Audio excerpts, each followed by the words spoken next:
Good Friday, we read from the Passion according to St. John. This year, since we cannot be together, I'm reading the Passion on my own.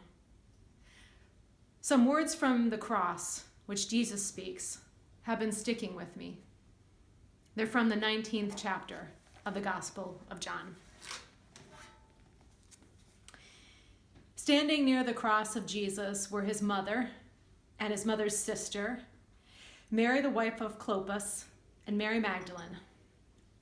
When Jesus saw his mother and the disciple whom he loved standing beside her, he said to his mother, "Woman, here is your son." Then he said to the disciple, "Here is your mother." And from that hour, the disciple took her into his own home.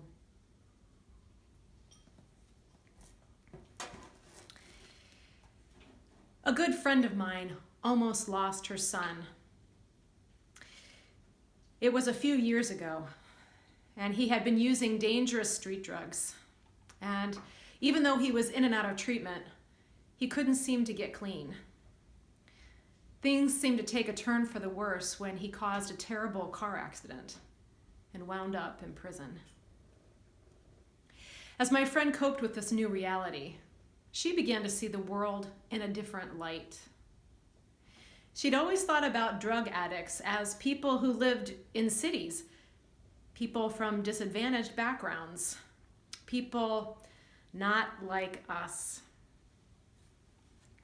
But coming to grips with her own son's addiction changed the way she looked at things. Suddenly, she felt kinship with other mothers sitting in the waiting room, hoping to see their sons behind the glass in prison jumpsuits. She understood the kids that she worked with in the inner city school she taught in, that this was their reality and they lived it every day, just like her. And when she heard police reports of drug activity in the North End, she no longer tuned it out, but instead remembered that her own son used to go there to use. She felt the people in the news story were no longer strangers to her, but family.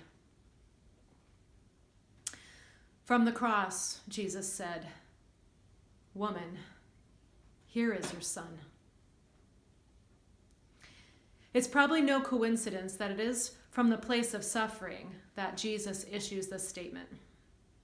The fact that we are one human family is true all the time, but often it is only in the place of suffering or difficulty that we recognize and accept this truth.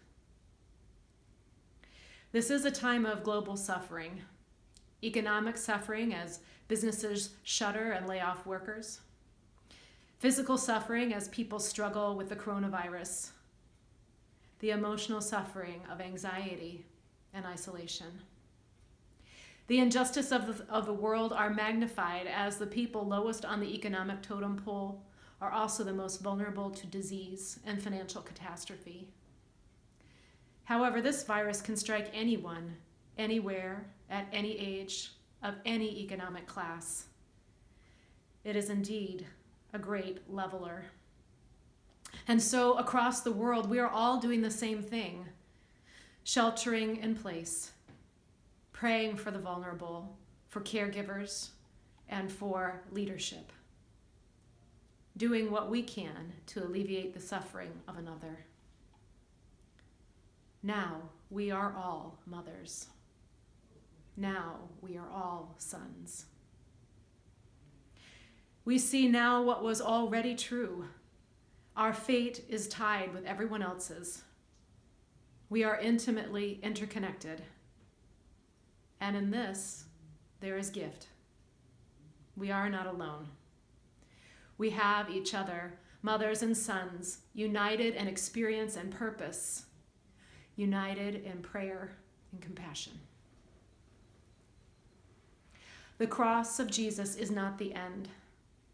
It is our connection where heaven meets earth, where death meets life, and where finally we meet each other as the family we are.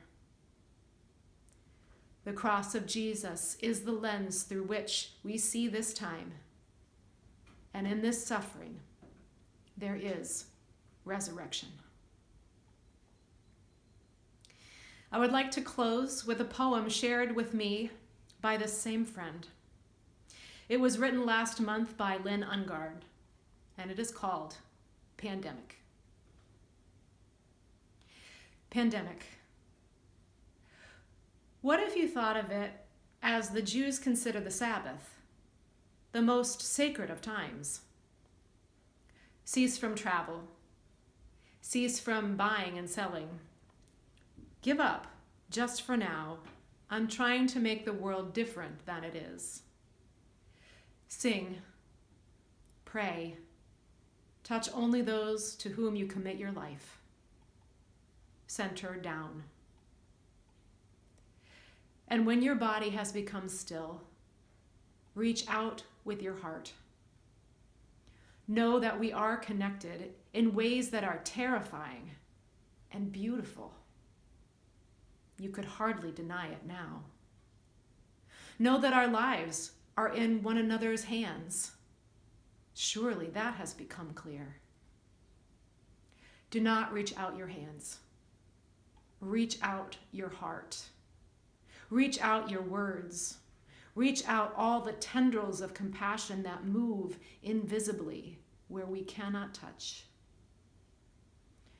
Promise this world your love, for better or for worse, in sickness and in health, so long as we all shall live.